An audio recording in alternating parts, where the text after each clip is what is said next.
দর্শক, ইরান এবার এমন এক হুঁশিয়ারি দিয়েছে যেটা শুনে শুধু ইসরায়েল নয়, আমেরিকাও নতুন করে হিসাব কষতে বাধ্য হয়েছে। প্রশ্ন হলো, ইরানের হাতে এমন কি শক্তি আছে যার কারণে যুদ্ধের ময়দান থেকে শুরু করে কূটনীতির টেবিল পর্যন্ত সবাই এখন তেহরানের দিকেই তাকিয়ে আছে। আজকে ভিডিওতে আমরা জানবো আফ্রিকায় ইসরায়েলের গোপন সামরিক তৎপরতা, হুতিদের বড় হুঁশিয়ারি, এদিকে ইরান আমেরিকা আলোচনার ভেতরের খবর, হরমুজ প্রণালী নিয়ে ইরানের নতুন বার্তা, গাজার পরিস্থিতি এবং মধ্যপ্রাচ্যের পর্দার আড়ালের বড় খেলাটি যেটি মিডিয়া আপনাদের সরাসরি জানাচ্ছে না। তো চলুন এক এক করে শুরু করা যাক।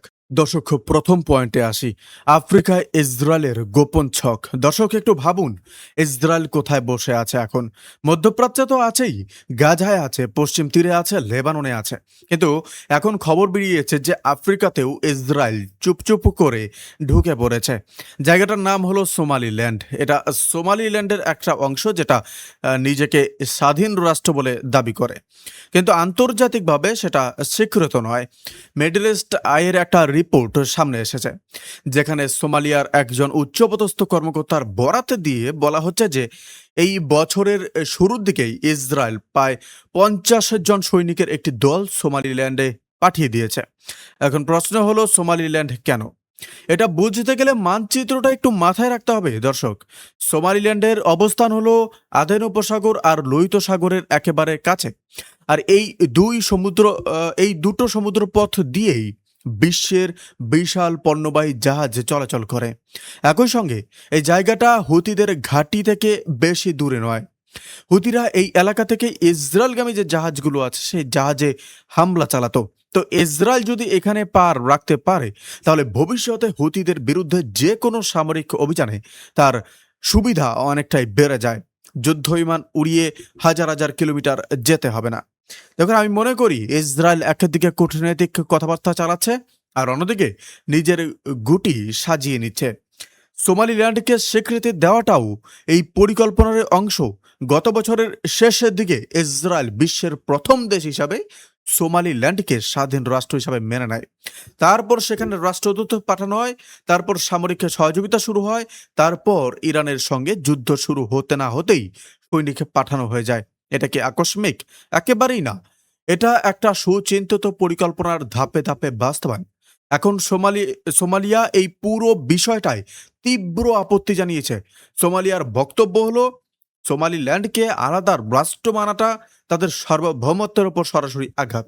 আর সেটা সঠিকও বটে, কিন্তু ইসরায়েল সেসব কথায় কান দেয়নি, কারণ তার নিজের হিসাব আছে, নিজের প্রয়োজন আছে। দর্শক, কালো সৈনিকের আড়ালে লুকোনো সত্য, এই রিপোর্টের আরেকটা দিক আছে যেটা আসলে সবচেয়ে বেশি মানুষের নজর কেড়েছে। ওই 50 জন সৈনিকের মধ্যে বেশিরভাগই নাকি এমন ইসরায়েলি সৈনিক যাদের গায়ের রং কালো, বিশেষত যাদের শিকড় ইথিওপিয়ায়, মানে ইথিওপিয়ান বংশোদ্ভূত ইসরায়েলি সৈনিক। সোমালিয়ার গোয়েন্দা সূত্রের দাবি এটা ইচ্ছাকৃতভাবে করা হয়েছে। উদ্দেশ্য হলো যাতে ওই সৈনিক স্থানীয় আফ্রিকান মানুষদের সঙ্গে বা মধ্যে সহজে মিশে যেতে পারে, চেনা না যায়, ধরা না পড়ে। এটা পড়ে কি মনে হচ্ছে আপনাদের? আমার মনে হচ্ছে এটা একটা ভয়াবহ মানসিকতার প্রকাশ। মানুষের গায়ের রং, তার বংশ, তার চেহারা, এগুলোকে যখন যুদ্ধের হাতিয়ার হিসাবে ব্যবহার করা হয়, তখন বুঝতে হয় যে এই রাষ্ট্রটা কতটা ঠান্ডা মাথায় পরিকল্পনা করে। আমি সরাসরি বলবো, এটা একটা প্রতারণামূলক কৌশল। এই একই দেশ বিশ্বকে নৈতিকতার পাঠ দেয় আর নিজে এই কাজ করে। এখন স্বাভাবিকভাবেই তো প্রশ্ন ওঠে, ইসরায়েল কি আনুষ্ঠানিকভাবে এই বিষয়ে কিছু বলছে? এর উত্তর না। ইসরায়েলের তরফ থেকে এখনো কোনো সরকারি বক্তব্য নেই। চুপ থাকাটাও কিন্তু একটা উত্তর।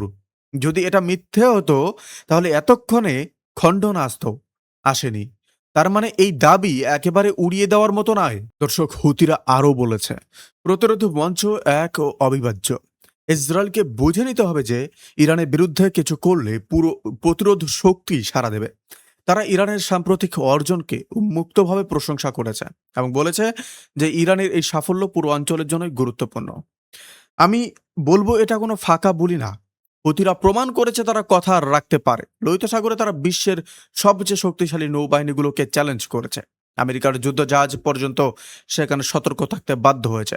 তাই হুতিদের হুঁশিয়ারিকে হালকাভাবে নেওয়ার সুযোগ নেই। আর এই সত্যটা ইসরায়েল জানে বলেই সোমালিল্যান্ডে গিয়ে বসেছে। কারণ হুতিদের ঠেকাতে গেলে কাছে থেকেই ঠেকাতে হবে। প্রতিরোধ মঞ্চের এই একতা আমার কাছে অত্যন্ত তাৎপর্যপূর্ণ মনে হয়। ইরান, হুতি, হিজবুল্লাহ এরা প্রত্যেকে আলাদা আলাদা দেশে আলাদা আলাদা পরিস্থিতিতে, কিন্তু এদের বার্তাটা সবার বার্তা এক। এই ঐক্যটাই আসলে পশ্চিমা পরিকল্পনার বড় বাধা। দর্শক, ইরান আমেরিকা চুক্তি কি পেল ইরান আর কি ছাড়লো? আসি সবচেয়ে গুরুত্বপূর্ণ অংশে।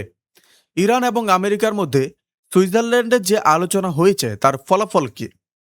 কে কি পেল, কে কি ছাড়লো? এই প্রশ্নগুলোর উত্তর এখন ধীরে ধীরে পরিষ্কার হচ্ছে। ইরানের পক্ষে আলোচনা পরিচালনা করছিলেন মোহাম্মদ বাকের কালিবাফ, যিনি ইরানের সংসদের প্রধান। তিনি জানিয়েছেন যে আমেরিকার নিষেধাজ্ঞার কারণে আটকে থাকা প্রায় 1200 কোটি ডলারের ইরানি অর্থ ছেড়ে দেওয়া নিয়ে একটা সমঝোতা হয়েছে। এটা বিশাল অঙ্ক। এই টাকা বহু বছর ধরে জমেছিল, ইরানের তেল বিক্রির টাকা। কিন্তু আমেরিকার নিষেধাজ্ঞার কারণে তারা ব্যবহার করতে পারছিল না। এর পাশাপাশি ইরানকে আরও দুটো বড় ছাড় দেওয়া হয়েছে দর্শক। 1 নম্বর ছাড় হচ্ছে আগামী 60 দিনের জন্য ইরান তেল ও পেট্রো রাসায়নিক পণ্য বেচতে পারবে। আর দ্বিতীয় হলো দশকের পর দশক পরে প্রথমবারের মতো ইরান আমেরিকান ডলারে তেল বিক্রি অনুমতি পেয়েছে। এটা ঐতিহাসিক, কারণ ডলার ছাড়া আন্তর্জাতিক বাণিজ্যে অনেক বাধা থাকে। আর আমি মনে করি এটা ইরানের কূটনৈতিক জয়ের একটা অধ্যায়। কেন বলছি? কেউ কেউ বলবেন যে ইরান তো নতি স্বীকার করেছে। আমি বলবো না, চুক্তির টেবিলে বসা আর হার মানা এক জিনিস না। ইরান 2 বছরের বেশি সময় ধরে চাপ সহ করেছে, বোমা হজম করেছে, নিষেধাজ্ঞা হজম করেছে, আর তারপর এই অবস্থানে এসেছে যেখানে আমেরিকাকে তার কাছে কিছু দিতে হচ্ছে। এটাকে দুর্বলতা বলা যাবে না। কিন্তু গল্পটা এখানেই শেষ না। ট্রাম্প দাবি করেছেন যে ইরান আন্তর্জাতিক পরমাণু পরিদর্শনে রাজি হয়েছে। মানে আন্তর্জাতিক পরমাণু শক্তি সংস্থার পরিদর্শকরা ইরানের পরমাণু স্থাপনায় ঢুকতে পারবেন। ট্রাম্প আরও বলেছেন যে ছেড়ে দেওয়া টাকা শুধু আমেরিকায় তৈরি পণ্য কিনতে ব্যবহার করা যাবে। মানে ইরান নিজের টাকা পাবে, কিন্তু সেই টাকা দিয়ে কি কিনবে সেটাও আমেরিকা ঠিক করে দেবে। আমেরিকার ভেতরের আমেরিকার কোম্পানিদের থেকে কিনতে হবে। এই দাবিটা নিয়ে কিন্তু ইরান সঙ্গে সঙ্গে আপত্তি জানিয়েছে। আপনারা যদি ভেবে থাকেন যে এটা ইরান মেনে নিচ্ছে, একদমই নয়। ইরান এটা নিয়ে আপত্তি জানিয়েছে। ইরানের বিদেশ মন্ত্রণালয় পরিষ্কার বলেছে, পরমাণু পরিদর্শনের ব্যাপারে কোনো সমঝোতা তো হয়নি। পরমাণু কর্মসূচি নিয়ে মূল আলোচনা এখনো শুরুই হয়নি। এই দুটো পক্ষের বক্তব্যের ফারাকটা একবার লক্ষ্য করুন। এটাই বলছে যে সত্যিকারের চুক্তি এখনো অনেক দূরে। আমি আপনাদের দর্শক আপনাদের বলবো, কেউ যদি ভাবছেন যে সব ঠিক হয়ে গেছে, সেটা ভুল। আলোচনা হচ্ছে, কিছু ছাড় হচ্ছে, কিন্তু মূল লড়াইটা এখনো বাকি। পরমাণু প্রশ্ন এখনো অমীমাংসিত, আর সেটাই সবচেয়ে বড় প্রশ্ন। তবে একটা বিষয়ে দুই পক্ষ একমত হয়েছে, হরমুজ প্রণালীতে কোনো ভুল বোঝাবুঝি বা সংঘাত এড়াতে একটা সরাসরি যোগাযোগের মাধ্যম তৈরি হবে, যাতে বাণিজ্যিক জাহাজ চলাচল নিরবিচ্ছিন্ন থাকতে পারে। এটাও একটা ইঙ্গিত যে দুটো দেশই জানে প্রণালীতে কিছু একটা হয়ে গেলে এটা সবার জন্যই ক্ষতিকর। এটা ইরানও জানে, আমেরিকাও জানে। দর্শক, ট্রাম্পের হুমকির খেলা, এক হাতে তো মধু আরেক হাতে বিষ। এটা ডোনাল্ড ট্রাম্পের পুরনো কায়দা। একদিকে বলছেন আলোচনা ভালো হচ্ছে, অন্যদিকে বলছেন ইরান যদি চুক্তির শর্ত না মানে তাহলে যা করতে হবে তাই করা হবে। এই যা করতে হবে তাই করা হবে কথাটার মানে সবাই বোঝেন। এটা পরিষ্কার হুমকি, নতুন হামলার ইঙ্গিত। এই একই সময়ে 60 দিনের নিষেধাজ্ঞা শিথিলতা দেওয়া হচ্ছে, আর একই সময়ে হুমকিও দেওয়া হচ্ছে। এটাকে আমি বলি দুমুখ নীতি। এটা কোনো ভরসা সম্পর্ক তৈরি করে না, এটা আসলে ইরানকে চাপে রাখারই কৌশল। আমেরিকার উপর রাষ্ট্রপতি বলেছেন সুইজারল্যান্ডে আলোচনার প্রথম দফা অত্যন্ত সফল হয়েছে এবং চূড়ান্ত চুক্তির ভিত্তি তৈরি হয়ে গেছে। কিন্তু ইরান বলছে পরমাণু প্রশ্নে মূল আলোচনা শুরুই হয়নি। তাহলে কিভাবে চূড়ান্ত চুক্তির ভিত্তি তৈরি হলো? এখানে দুটো ভাষ্য একদম পরস্পর বিরোধী। আমি মনে করি এই মুহূর্তে সত্যিকারের বিশ্বাস কোনো পক্ষের মধ্যেই নেই। ট্রাম্প রাজনৈতিকভাবে বা রাজনৈতিক সুবিধার জন্য এই আলোচনাকে ব্যবহার করতে চাইছে। ইরান আর্থিক সুবিধা চাইছে। নিষেধাজ্ঞা শিথিল হলে তাদের অর্থনৈতিক কিছুটা শ্বাস নেওয়ার জায়গা হয়। কিন্তু পরমাণু কর্মসূচির বিষয়ে ইরান এক চুলোও পিছু হটবে না, এটা তারা স্পষ্ট করে দিয়েছে। এই মূল প্রশ্নটাই এখনো অমীমাংসিত। দর্শক, হরমুজ প্রণালী ইরান কি বলল বিশ্বকে? আপনারা এই বিষয়ে আমার কাছে সবচেয়ে তাৎপর্যপূর্ণ মনে হয়েছে এই বিষয়টা আমার কাছে। মোহাম্মদ বাকের গালিভাফ, ইরানের সংসদ প্রধান, তিনি পরিষ্কার বলে দিয়েছেন যে হরমুজ প্রণালী আর কখনোই যুদ্ধের আগের অবস্থায় ফিরবে না। সাম্প্রতিক সমঝোতার পর এই গুরুত্বপূর্ণ সমুদ্রপথের পরিস্থিতি সম্পূর্ণ বদলে গেছে। আর এখন থেকে হরমুজ প্রণালীর পরিচালনা বা পরিচালন ব্যবস্থা ইরানের হাতেই থাকবে। এই কথাটার গুরুত্ব কতটুকু সেটা বোঝাতে একটু পরিপ্রেক্ষিত আপনাদের দেই। বিশ্বের তেলের একটা বিশাল অংশ এই প্রণালী দিয়ে যায়। পারস্য উপসাগরের দেশগুলোর সৌদি আরব, সংযুক্ত আরব আমিরাত, কুয়েত, ইরাক, এই সবার তেল রপ্তানির পথই এই প্রণালী। এই প্রণালী বন্ধ হলে বিশ্বের তেলের বাজার লণ্ডভণ্ড হয়ে যায়। আমি এটা খুব মনোযোগ দিয়ে লক্ষ্য করেছি। ইরান বলছে, হ্যাঁ, আমার আন্তর্জাতিক নিয়মকানুন মানব, কিন্তু এই প্রণালী পরিচালনা ক্ষমতা আমাদের হাতেই থাকবে। এটা একটা সূক্ষ্ম কিন্তু শক্তিশালী বার্তা। মানে আমরা যুদ্ধ চাই না, কিন্তু আমাদের কোণঠাসা করার চেষ্টা করলে আমাদের হাতে অস্ত্র আছে। ইরানের এই অবস্থান আসলে পুরো পশ্চিমা দুনিয়ার জন্য একটা স্পষ্ট সংকেত। তুমি ইরানকে সম্পূর্ণ দমন করতে পারবে না। ইরানের কাছে এখন বা এমন ক্ষমতা আছে যা দিয়ে সে বিশ্বের জ্বালানি সরবরাহকে আঘাত করতে পারে। সেই বাস্তবতাটা মেনে নিয়েই আলোচনা তোমাকে করতে হবে। আর এই বাস্তবতা বুঝে আলোচনার টেবিলে আসাটাই ইরানের আমেরিকার পক্ষ থেকে একটা স্বীকৃতি। দর্শক, পরমাণু সমৃদ্ধকরণের বিষয়েও ইরান এক চুলো পিছু হটেনি। তারা স্পষ্ট বলেছে পরমাণু অধিকার আমাদের, এবং সেটা নিয়ে কোনো দর কষাকষি হবে না। এই দুটো অবস্থান, হরমুজ নিয়ে আর পরমাণু নিয়ে একসাথে রাখলে বোঝা যায় যে ইরান চুক্তি করলেও তার যে মূল শক্তির জায়গাগুলো সেগুলো অক্ষুণ্ণ রাখছে। এটাকে আমি দুর্বলতা বলবো না, এটা চতুর কূটনীতি, আর ইরান কূটনীতি ভালো করে বোঝে। দর্শক, গাজার ৭০% দখল, পরের পদক্ষেপে কি? আপনারা গাজার পরিস্থিতি সম্পর্কে একটা নতুন তথ্য সামনে এসেছে, যেটা অত্যন্ত উদ্বেগজনক।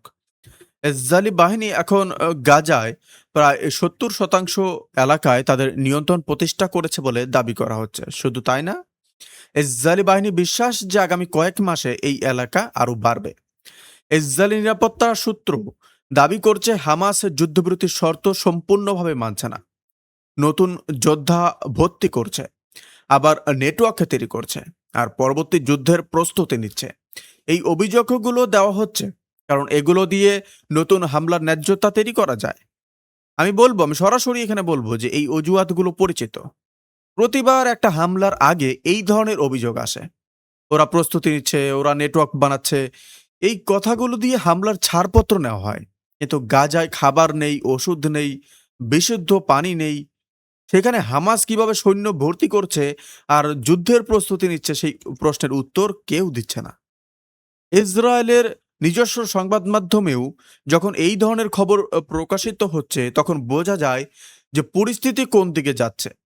যুদ্ধবিরতির কথা মুখে বলা হচ্ছে, কিন্তু মাটিতে ইসরায়েল দখল বাড়িয়ে যাচ্ছে।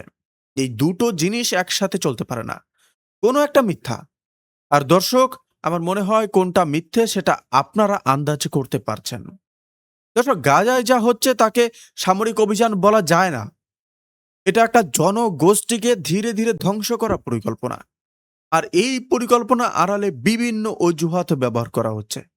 পশ্চিমা দুনিয়া এটা দেখছে, জানছে, কিন্তু চুপ থাকছে, কারণ তাদের ভূ রাজনৈতিক স্বার্থ অন্য জায়গায়। দর্শক, নীতিনাদুই হিজবুল্লাহকে শক্তিশালী করছেন। ইসরায়েলের নিজের কাগজ কি বলছে সেটা একবার শুনুন। এই শেষ বিষয়টা আপনাদের সাথে আলোচনা করি, আর চমৎকার আপডেট, কারণ এটা আমি বলছি না, ইরান বলছে না, রাশিয়া বলছে না, ইসরায়েলের নিজের সংবাদপত্র বলছে। লেবাননের আল মায়াদিন ইসরায়েলের সবচেয়ে বড় এবং প্রভাবশালী সংবাদপত্র হারেতজের একটা রিপোর্টের উদ্ধৃতি দিয়ে জানাচ্ছে, বেঞ্জামিন নেতানিয়াহুর নীতি হিজবুল্লাহকে দুর্বল করেনি, বরং আরো শক্তিশালী করেছে। সুইজারল্যান্ডে আমেরিকা ও ইরানের মধ্যে যে আলোচনা হয়েছে তার সবচেয়ে বড় ফলাফল নাকি এটাই যে আমেরিকা লেবাননের যুদ্ধবিরতি বাস্তবায়নের ক্ষেত্রে ইরানকে একটা গুরুত্বপূর্ণ অংশীদার হিসাবে মেনে নিয়েছে। এর মানে হলো হিজবুল্লাহকে আর এড়িয়ে চলা সম্ভব নয়। লেবাননের সমস্যার সমাধানে হিজবুল্লাহকে হিসেবের মধ্যে রাখতেই হবে। আরেতজের ওই সংবাদপত্রে আরো বলা হয়েছে, নেতানিয়াহু বহু মাস ধরে লেবানন সরকারের সঙ্গে এমন কোনো আলোচনা করতে অস্বীকার করেছেন যেখানে দুপক্ষকেই কিছু সমঝোতা করতে হতো। এই কঠোর অবস্থানের ফলে পরিস্থিতি আরো খারাপ হয়েছে। যে মধ্যপন্থী শক্তিগুলো দুর্বল হয়েছে আর কট্টরপন্থী আরো শক্তিশালী হয়েছে। এখানে আমি বলবো এটা হলো ইতিহাসের এক অদ্ভুত পরিহাস। যার বিরুদ্ধে লড়াই করার নামে পুরো নীতি তৈরি হয়েছিল, সেই লড়াইয়ের ফলেই সে আরো শক্তিশালী হয়ে উঠেছে। হিজবুল্লাহকে ধ্বংস করার কথা বলা হয়েছিল, কিন্তু এখন ইসরায়েলের নিজের কাগজ বলছে যে নেতানিয়াহুর নীতির কারণে হিজবুল্লাহ আরো প্রাসঙ্গিক হয়ে উঠেছে। এটা শুধু ব্যর্থতা না, এটা নীতিগত ভুলের ফল। নেতানিয়াহু বিশ্বাস করেছিলেন শুধু শক্তি দিয়ে সব সমাধান করা যাবে, কিন্তু রাজনীতি শুধু শক্তির খেলা না। রাজনীতির মাঝে মাঝে ছাড় দিতে হয়, রাজনীতিতে মাঝে মাঝে ওপেন করতে হয়, ছাড় দিতে হয়, সমঝোতা করতে হয়। সেটা না করে শুধু আক্রমণের পথে থাকলে বিপরীত পক্ষও আরো শক্ত হয়। আর এই পরিস্থিতিতে এখন ইসরায়েলকেই লেবাননের বিষয়ে এমন একটা পরিবেশে কাজ করতে হচ্ছে যেখানে হিজবুল্লাহকে উপেক্ষা করা সম্ভব না। এটা কি বিজয়? একেবারেই না। দর্শক, পুরো আলোচনাটা একটু পিছিয়ে গিয়ে দেখলে কি মনে হচ্ছে জানবেন? ইসরায়েল আফ্রিকায় গিয়ে পা রেখেছে, গাজার ৭০% দখল করেছে, কিন্তু লেবাননে নিজের নীতির কারণেই বিপাকে পড়েছে। হিজবুল্লাহ তার কারণেই শক্তিশালী হয়েছে। ইরান চুক্তির টেবিলে বসেছে, কিছু আর্থিক সুবিধা পেয়েছে, কিন্তু পরমাণু কর্মসূচিতে ১ ইঞ্চিও পিছু হটেনি। হরমুজ প্রণালীতে তার নিয়ন্ত্রণ বজায় রেখেছে। আমেরিকা একদিকে টাকা ছাড়ছে, আরেকদিকে হুমকি দিচ্ছে। এই দুমুখ নীতি নিয়ে দীর্ঘস্থায়ী কোনো সমাধান আসবে না। হুতিরা বলে দিয়েছে প্রতিরোধ মঞ্চ এক ভাঙ্গা যাবে না। আমি এখানে বলবো যে যারা ভেবেছিলেন ইরানকে চাপ দিলে ভেঙে পড়বে, তারা হিসেব ভুল করছেন। ইরান ভাঙ্গেনি, বরং এই চাপের মধ্যে থেকেই সে তার অবস্থান আরো স্পষ্ট করেছে আর মিত্রদের আরও কাছে টেনেছে আর বিশ্বকে বুঝিয়ে দিয়েছে মধ্যপ্রাচ্যের যে কোনো ভবিষ্যৎ সিদ্ধান্তে ইরানকে বাদ দিয়ে ভাবার সুযোগ নেই। এই ছবিটা কোথায় গিয়ে পৌঁছাবে সেটা আগামীতে জানা যাবে, কিন্তু আজকের বাস্তবতাটা একদম পরিষ্কার।